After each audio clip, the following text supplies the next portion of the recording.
3. Halo, ini dengan Buce. Kita ada di pinggir pantai nih, ya Grace. Kamu di pinggir pantai mana, Grace? Saya di Pantai Caribbean. Oke, kalau Bu Erni gimana nih? Saya lagi di pantai Danau Toba.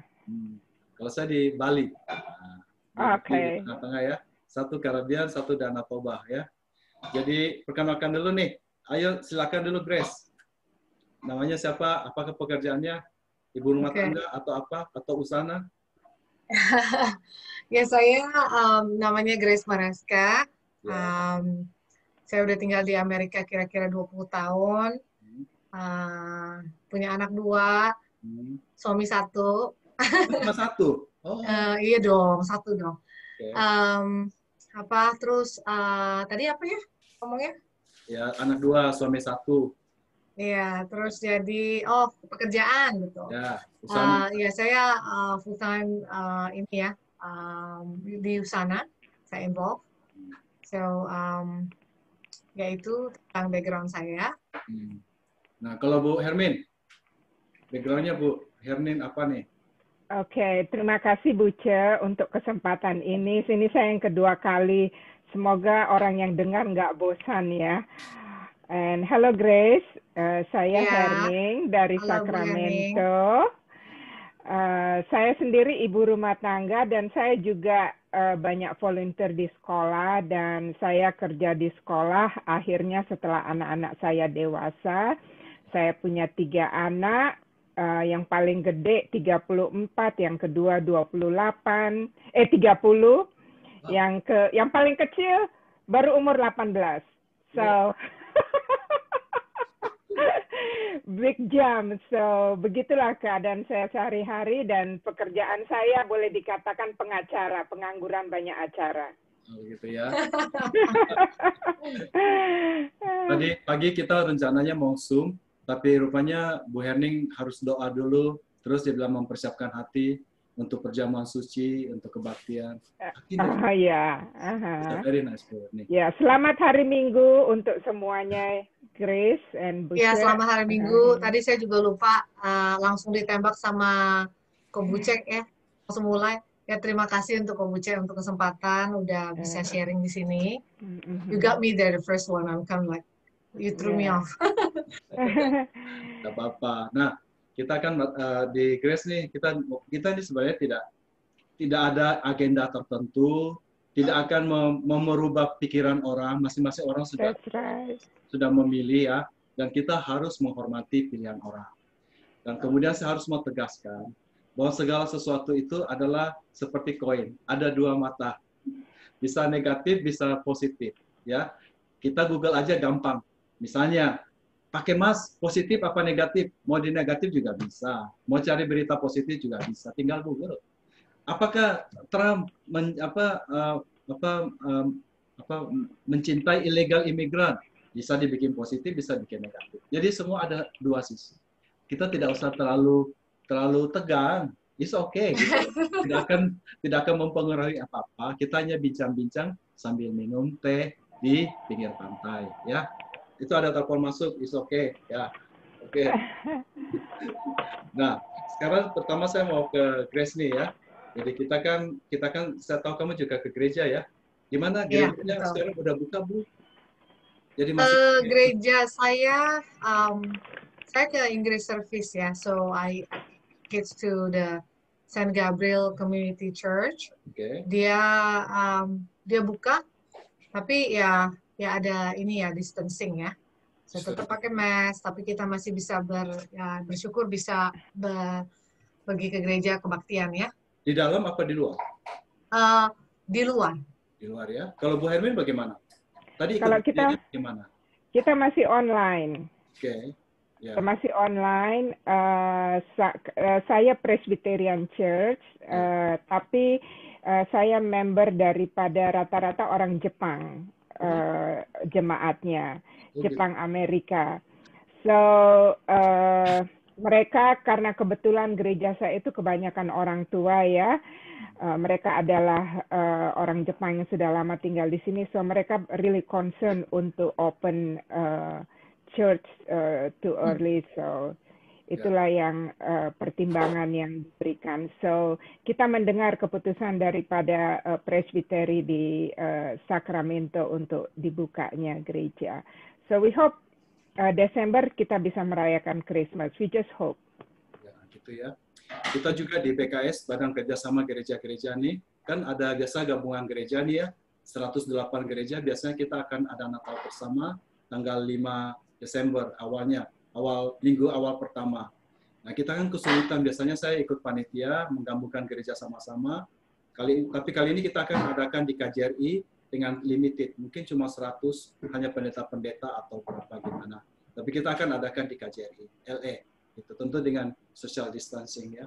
Nah, sekarang kita ambil topik ini nih. Nah, kita akan masuk ini memang capek ya. Mungkin Grace bisa share ya, kan sebagai ibu, sebagai ini, gimana nih kamu dalam itu social distance, apalah dalam COVID ini, bagaimana kamu handle itu dengan anak-anak? Gimana? Anak kamu umur berapa? Ya. Kenapa? Anak kamu umur berapa? Oke, anak saya umur 14 dan 12. Ya. Oke. Jadi kita sekarang kita understand gitu ya, COVID-19 itu is a virus. Jadi virus itu basically mainly you cannot kill it, cuman bisa di-kill dengan kita punya immune system sendiri. Jadi so we need to boost our immune system. Of course kita masih harus pakai ya mengikuti aturan ya, kita nggak bisa against peraturan dari government kalau nggak pakai mask. Ya kita tetap pakai mask, tapi tetap harus self awareness kita. Jadi ya kita tetap encourage anak-anak don't touch your face, anything after you touch you need to wash your hands. But the main things, kita harus meningkatkan daya tahan tubuh kita. Dengan makan yang benar, makan yang teratur, tidur yang cukup, dengan juga minum vitamin juga. Terutama minum Usana ya. Ya, kalau memang ini ya saya memang so far udah bergerak karena kira-kira 4 tahun, so it's really the product talk by itself. Jadi ya yang penting kita udah mengetahui apa yang paling penting, vitaminnya, vitamin C, zinc, vitamin D. Nah itu yang harus kita cukupin di dalam badan kita. Ya. Nah kalau Bu Hermin gimana nih tantangannya nih? Kan selama 1 tahun saya dengar kalau di Sacramento seragam ya, semua orang pakai mask di mana-mana, keluar di jalan semua pakai mask ya.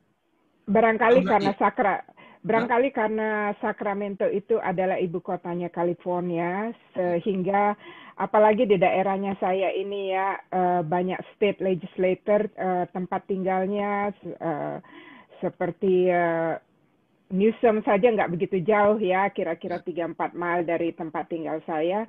So really restrict di daerah Sacramento ini. So jadinya juga saya bisa mengerti ya, seperti Grace punya anak umur masih dalam ini middle school ya. Middle school ya. Bisa dimengerti anak-anak umur segitu itu sosialisasinya tinggi sekali ya. Mereka pasti ini stres banget, nggak bisa ketemu teman di sekolah. Karena saya sendiri kerja di sekolah, so saya bisa mengerti dalam keadaan itu. Tapi saya bangga terhadap orang tua yang bisa menanggulangi akan problema yang dihadapi anak-anak. Nggak semua orang tua, bisa menghadapi itu semua, bagaimana mengatur anak-anak mereka ya. Khususnya, this will be really mentality problem untuk mereka. Saya juga khawatir dengan pertumbuhan yang ada, tapi semoga dengan suasana pandemik ini merupakan suatu history bagi perjalanan hidup mereka yang bisa mereka pelajari, dan kita sebagai orang tua yang memberikan tuntunan apa jalan yang terbaik untuk kebaikan mereka secara pribadi. Semoga itu menjadi tuntunan juga di dalam hidup mereka di saat mereka bertumbuh sebagai orang tua di kemudian hari. Jadi saya rasa apa yang seperti Grace lakukan itu sungguh baik sekali. Saya mendukung atas apa yang dikatakan oleh Grace. Terima kasih, Herning. Ya. the truth is, ya, saya kan nggak punya anak. Saya nggak berani punya anak. Menurut saya, being a parents itu, you cannot take it for granted. Is apa pengorbanan and is a gift. Tidak semua orang bisa jadi orang tua. Orang kira otomatis, sebenarnya menurut saya tidak. Diperlukan karunia untuk menjadi orang tua. Ya, terutama kayak Grace ini, saya nggak bisa bayangin kamu harus Zoom ya tiap hari dengan anak-anak ya. Sekolahnya Zoom. Sekolah. Iya, mereka ya puji Tuhan mereka dua-duanya homeschool. So ada COVID nggak ada COVID, mereka homeschool. Oh, dari dulu homeschool. Iya, anak saya yang gede, yang besar udah 2 tahun homeschool. Yang kecil memang sebelum COVID pun we already decide mereka bakal homeschool. Oh, gitu. Jadi it's really ya memang besar ya komitmennya sebagai orang tua karena anak-anak masih kecil. Jadi kita harus benar-benar monitor pekerjaan mereka, PR-nya bagaimana, harus dicek juga. Jadi extra work. Bayangkan kalau orang tua yang kerja juga, jadi mereka harus kerja, masih harus siapa yang bakal monitor mereka gitu. Betul. Cuman tapi berdasarkan based on gara-gara COVID ini, jadi semua orang juga dia dibukakan gitu loh, so they are able to homeschool. Iya. Ya. Gitu ya. Jadi ya sebenarnya sih homeschool itu banyak sekali positifnya gitu ya. Dibanding dengan go to school, right? So ya jadi kita have to have a balance between the school sama other activities outside. Jadi at least anak-anak itu nggak kehilangan pertumbuhannya kayak tadi Bu Herning bilang ya. Mereka bisa bertumbuh di sosialnya, social skill-nya, knowledge-nya, semua jadi bisa berkembang balance. Iya, saya setuju. Nah ini nih, saya ini ada masalah, terus terang ya. Saya terbelah jadi 2 nih. Yang satu saya mengerti bahwa kita harus lockdown, tidak boleh social distancing. Tapi yang satu saya pengen banget pergi makan dari tadi saya cari-cari restoran yang bisa dine in gitu loh. Saya khusus ke Las Vegas untuk bisa ke sana karena di sana bisa makan dine in. Gara-gara di Alhambra nggak bisa makan dine in gitu loh. Terus saya khusus ke Orange County untuk dine in di sana gitu loh. Nah saya ini terbelah jadi 2. Jadi in lain pihak saya setuju juga sama Presiden Trump supaya cepat-cepat dibuka di lain itu saya. Tapi di lain pihak juga saya mengerti kita juga harus tutup karena jadi saya bingung nih. Kalau Grace sendiri gimana? Kau punya pendapat gimana? Kembali lagi ya, kayak tadi saya bilang prinsipnya, virus is a virus. Nothing, virus apapun. So we need to boost our immune system. Dan kita harus benar-benar, ya of course kita harus menjaga, be waspada ya. Ada hikmat kasih kita waspada. So kalau misalnya kita you wanna go out eat, saya kalau kemarin baru sama teman-teman saya juga makan di mana tuh Costa Mesa Anjin atau apa tuh yang Japanese is dining. Dining, ya. Jadi yes dining. So again kita memang harus kasih tahu anak-anak dan kita juga harus sendiri aware gitu loh. Kalau kita jangan habis pegang-pegang terus pegang muka segala macam. So we need to really be careful for that. Dan juga kita ngomong soal ekonomi ya. Banyak sekali bisnis yang kecil-kecil mati gara-gara COVID. That's not good for our community. It's not good for our country. Jadi as long as kita follow itu guidelines dan kita bisa terapkan, there's nothing to it should be okay. Gitu loh.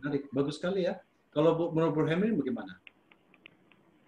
Kalau saya sih setuju ya dengan lockdown, karena terlihat sendiri ekonomi di sini, meskipun sudah dibuka seperti mall di Sacramento sini, kebanyakan orang-orang nggak banyak juga yang datang meskipun is open. Bisnis juga kurang seperti biasanya, the owner mereka cukup hanya bisa membayar renter tempat mereka berjual berkarya dan juga menggaji. Jadi benefitnya juga nggak ada. Untuk saya sendiri lockdown, kita bayangkan saja ya, Cina sekarang coba mereka sudah GDP mereka di masa lockdown ini sekarang mereka sudah naik sekali loh di dunia daripada Amerika. Karena apa? Karena pertama kalinya mereka adakan lockdown yang benar-benar bekerja, dan juga seperti South Korea sekarang mereka sudah buka.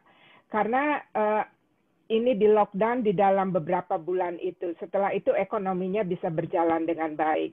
Jadi saya rasa saya setuju dengan Grace bahwa imun sistem kita harus perhatikan, dan juga kalau kita mau pergi makan kemana itu terserah pribadi sendiri ya untuk menerima tantangan. Kalau kamu mau ke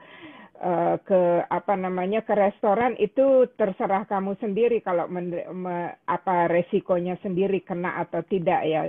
Tapi untuk saya sendiri saya tidak berani untuk pergi ke restoran untuk saat ini. Meskipun ya Tuhan berkati imun sistem saya masih bagus, tapi barangkali saya menjadi carrier ya. Meskipun saya sehat, saya bisa menjadi carrier karena khususnya setelah saya kerja di sekolah ya, ada barangkali orang-orang yang mempunyai imun sistem yang lemah, saya bisa menjadi pembawa kepada mereka, mereka bisa sakit begitu. So, itu yang salah satu yang saya pertimbangkan kenapa lockdown itu berarti, dan penggunaan masker itu juga berarti, karena saya memperhatikan bukan untuk kepentingan saya sendiri kesehatannya, tapi juga bagaimana dampaknya ke orang lain, begitu deh. Nah, terima kasih ya. Nah, sekarang kita ini kan karena kebetulan yang kita punya teman-teman kita lagi minum teh ini kan adalah wanita-wanita ya. Jadi kita ini berbicara mengenai wanita nih ya. Nah, saya mau tanya nih. Jadi ini kan Grace kan adalah pendukung Presiden Trump, which is surprisingly banyak juga ya, banyak dari wanita Republik. Kita komunitas Indonesia juga mendukung Presiden Trump. Ada ibu-ibu Hermes juga. Jadi seperti kira ibu-ibu Herning. Bukan, ada ibu-ibu Hermes. Jadi tasnya itu pakai Hermes. Oh, wow. Ya, jadi kalau foto semua pegang tas Hermes gitu. Saya panggilnya ibu-ibu Hermes. Itu termasuk salah satu adalah pendukung utama yang kirimin saya WhatsApp terus. Wow, gitu ya. Nah, Grace bisa mewakili mereka. Kenapa sih wanita-wanita begitu cinta sama Trump? Oke, thank you, Kak Bucek. Ya. Saya cuma mau ingatkan semua orang ya, kita untuk kali ini we voting not for individual person. Okay, kita bukan vote for Trump, like Trump.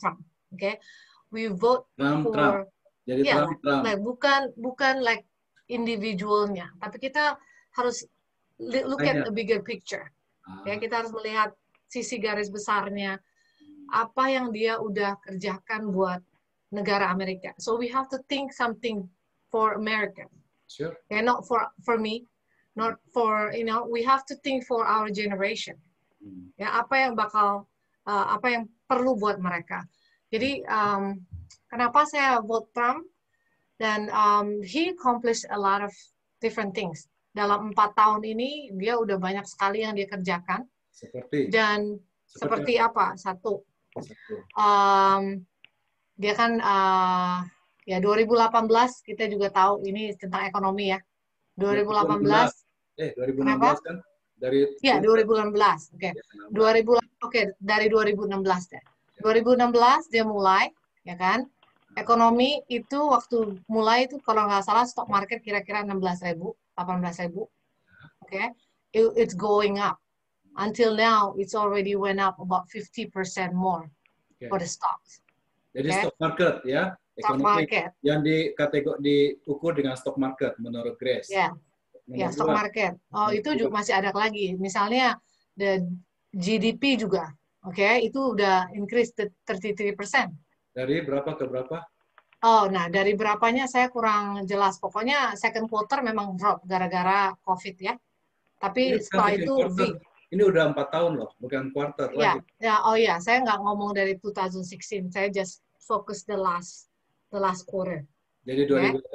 Jadi kamu bicaranya dari 2018 ya? Ya. Terus 2018 juga dia buat Amerika jadi the energy independent, okay? The largest oil producer. Apa? The first maksudnya batu bara ya. Jadi oil. Oh, oil. Oil. Okay. Terus yang kedua yang ketiga juga unemployment rate ya. The lowest time ever 3.9%. Okay. Terus juga dia support constitution rights. Okay, and constitution right itu apa? Konstitusi like the kan First artinya Amendment adalah kita punya hak-hak dasar ya. Yes, betul, hak-hak dasar kita. Spesifik apa yang disupport? Freedom of speech, Jadi orang boleh bicara apa aja. Jadi orang boleh bicara apa, tidak boleh dihukum. Jadi gini loh, freedom of speech ini sekarang kan banyak sekali orang yang misalnya nih, saya bakal online, saya masukin something yang saya against misalnya Biden or Trump or anybody else. Misalnya saya ngomong against Trump, gitu ya. Iya. Nah, dan kebanyakan social media ini block. So is it a free speech? Oh, jadi kalau saya ngomongin Trump, social media block. Yes. Sekarang bisa dicoba kalau masukin something yang di Facebook atau di mana ya, langsung di block. Oh, saya ngerti itu. That's why sekarang Google lagi di-sue juga. That's a big things out there. People. Jadi nomor 4 itu menurut Grace, freedom of speech itu misalnya kita bicara rasis. Misalnya saya bicara tentang orang, karena memang Facebook ada blog dan tweet ada blog kalau orang bicara bohong dan sengaja bohong tapi tidak ada bukti nyatanya di blog. Apakah itu maksudnya Grace? Itu adalah freedom? No. It has to be something yang benar-benar ada backupnya gitu loh. Bisa ceritakan cerita yang benar kira-kira apa contohnya? Contohnya sekarang misalnya, kita lagi masalah besar tentang laptop ya. Laptop? Laptop yang dari Tony Bawlsky. Ya kan? Itu sekarang lagi heboh-hebohnya, tapi semua orang banyak enggak tahu beritanya yang asli mana. Karena di blog. Jadi sosial media blog itu, dan kedua juga mainstream media juga enggak don't really release the right information. Jadi makanya banyak orang terkecoh. Jadi makanya banyak orang yang jadi mendengarkan. menurut Grace ini yang the right information hanya dari mana? Dari Gedung Putih, dari Fox News, dari CNN, atau dari mana? Hanya dari Gedung Putih dan Fox News saja, begitu? No. Jadi kita bisa do other research ya. Misalnya contohnya kita bisa lihat di Newsmax atau di One America. Kita bisa lihat research-nya, dan we have to use our common sense gitu loh. Mana yang benar, mana yang nggak benar. Jadi kebanyakan orang. Ya, nomor 5 lagi supaya jangan terlalu panjang. Nomor 5. Terus tadi kan First Amendment, Second Amendment, terus kita juga we talking about pro-life juga ya. Terus juga traditional marriage, and then Trump also. Traditional marriage maksudnya menikah dengan satu laki, istri satu. Iya, satu kan laki, satu perempuan. Istri ketiga boleh enggak cerai-cerai? Bisa punya istri ketiga enggak? Bisa punya pacar-pacar yang lain enggak? Itu kan no comment itu. Itu kan merupakan ini. Kita kan tradisional harus satu laki, satu perempuan. Atau satu laki, 3 istri. Istri yang ketiga. It's gonna go back to the biblical points of view ya. Harusnya enggak boleh istri ketiga juga ya. Iya, betul. Ya, kan sebagai wanita kan against juga ya. Kalau suami kamu punya istri ketiga, of course. Pokoknya ya kita sebagai orang Kristen kita harus kembalikan lagi ke Alkitab ya. Jadi apakah itu benar Tuhan maunya bagaimana? Kita juga ada 10 hukum Allah kan, 10 hukum Taurat. Jadi we have to base on that gitu loh. Ya, jadi Tuhan menjadikan Adam dan Hawa, bukan Adam dan Hawa dan Siti dan gitu ya, atau Since atau Mince, kan ada juga ya, Adam dan Hawa aja ya. Betul. Terus? Ya, terus it keeps going and on, but as a mom, yang paling penting, what we have to think for our kids' future. Ya, contohnya, misalnya, you know, they're talking about, you know, like they want to do something with the school, you know, they want to let other boys using the women's bathroom, you know, that how you gonna justify? Yang mana kita bisa tahu itu cewek atau cowok gitu loh. Nanti masuk ke bathroom cowok, nanti masuk ke bathroom cewek. So, do you want your kids living in those culture? You know, kembali lagi culture Amerika is not like that. Pertama kali kan memang based on God gitu loh. Ini udah ngelencong. Oke. Wah, that's a very good one ya. Terima kasih Grace untuk opiniannya ya. Sama-sama. Tidak semua saya setuju, tapi itu adalah opini people, you know. Dan kita harus menghargai itu pendapat Grace dan sudut pandang daripada Grace kan. Nah, sekarang kalau Bu Hermin bagaimana sudut pandangnya? Pandangan saya, kenapa saya pilih Biden? Biden kan vice presidennya Obama ya. Jadi saya yakin Obama dengan Biden, mereka berdua sanggup mengeluarkan Amerika dari resessionnya Bush 2009. Dan saya yakin Biden akan sanggup juga mengeluarkan kita dari resesi akibat pandemik ini. Saya katakan kenapa. Karena tahun 2009 waktu Obama menjadi presiden, the Dow itu sekitar 6.000-an. Waktu Obama meninggalkan kepresidenannya, itu sekitar hampir 20.000. Yang tepatnya jadi 20.000. 19.875 waktu dia tinggalkan. Dan unemployment adalah waktu Presiden Bush adalah 10%. Waktu Obama meninggalkan kepresidenannya sekitar 4.6%. So untuk juga termasuk asuransi kesehatan ya. Banyak dengan Obamacare, banyak orang tercover.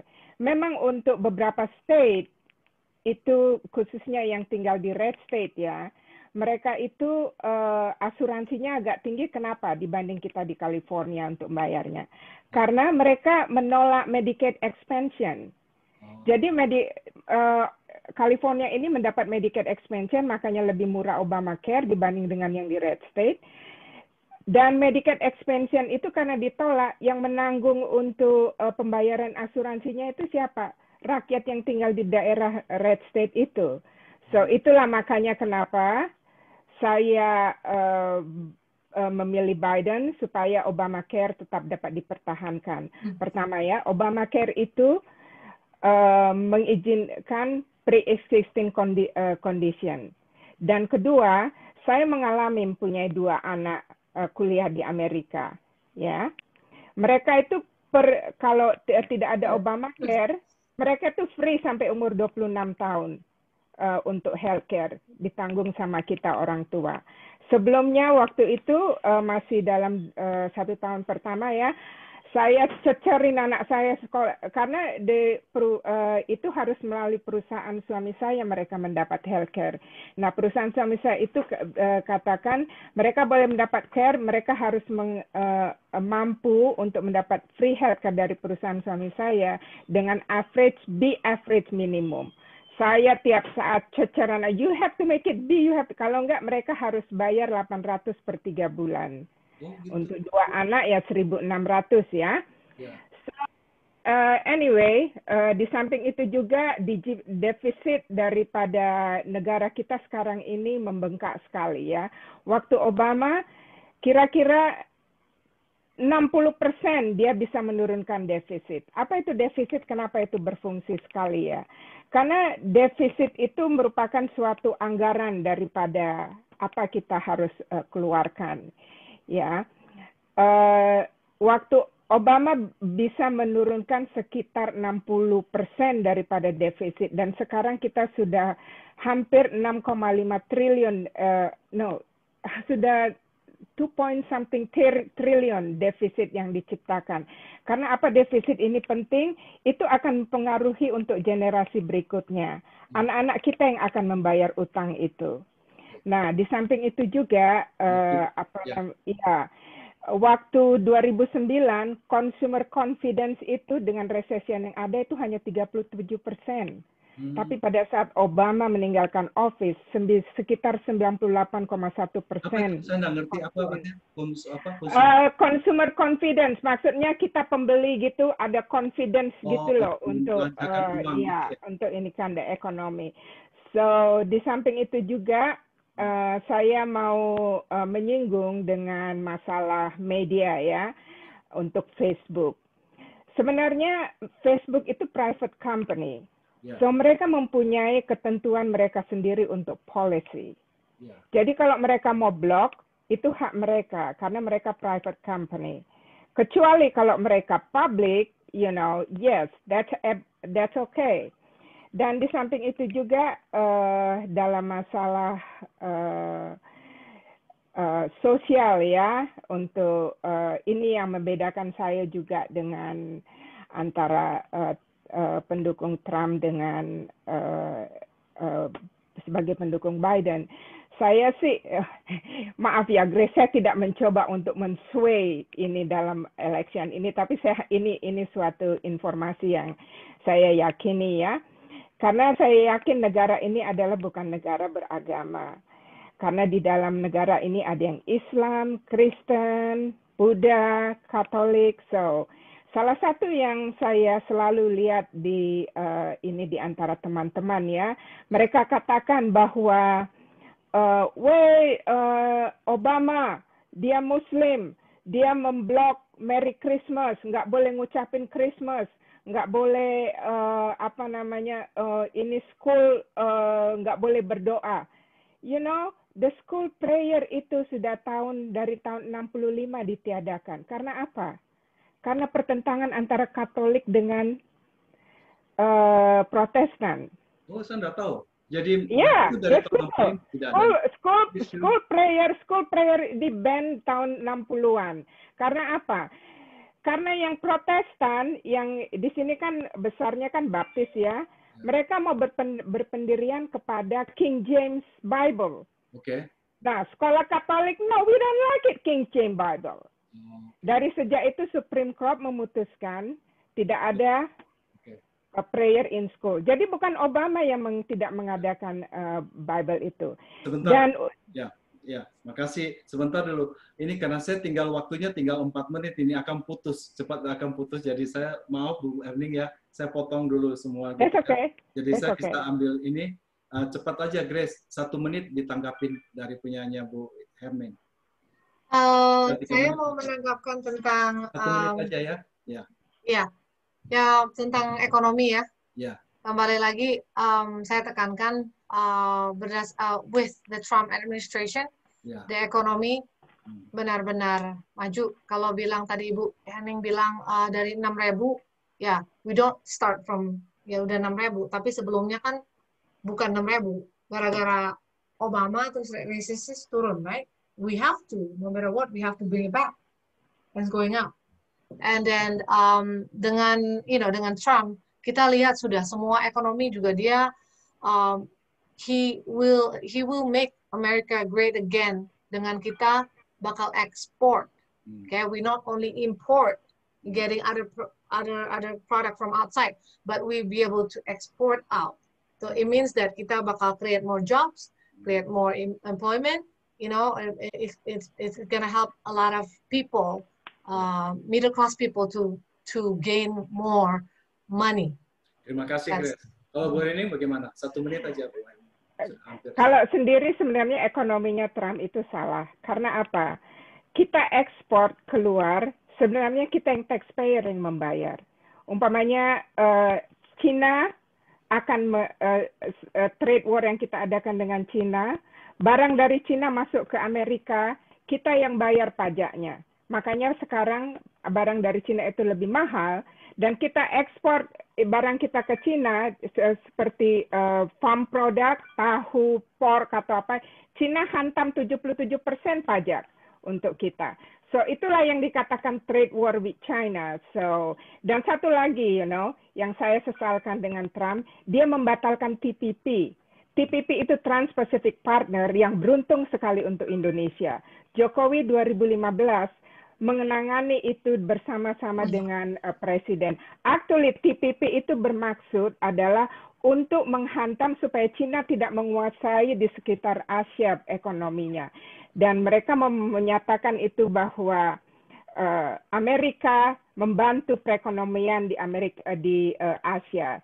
TPP, itulah TPP. Tapi setelah Trump, berapa bulan setelah dia menjadi presiden, hanya 3 bulan kemudian dia putuskan itu TPP.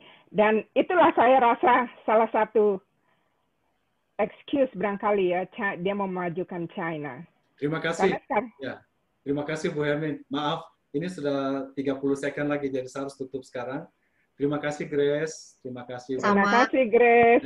Sama-sama Bu Hermin. Sampai ketemu. Seperti kita tahu ya, kita berharap moga-moga election ini berlaku dengan jujur, dan kita bukan orang bule asli ya, jadi jangan pure Republikan, jangan pure Demokrat, kita masih imigran ya. Ya, semoga ada kedamaian seperti yang kita alami ya, Grace, ya, pemilihan ini berlangsung. Damai di surga dan damai di bumi ya. Amin. Ya, terima kasih. Amin. Thank you semuanya. Bye. Thank you Bu Ce. Thank you Bu Herning.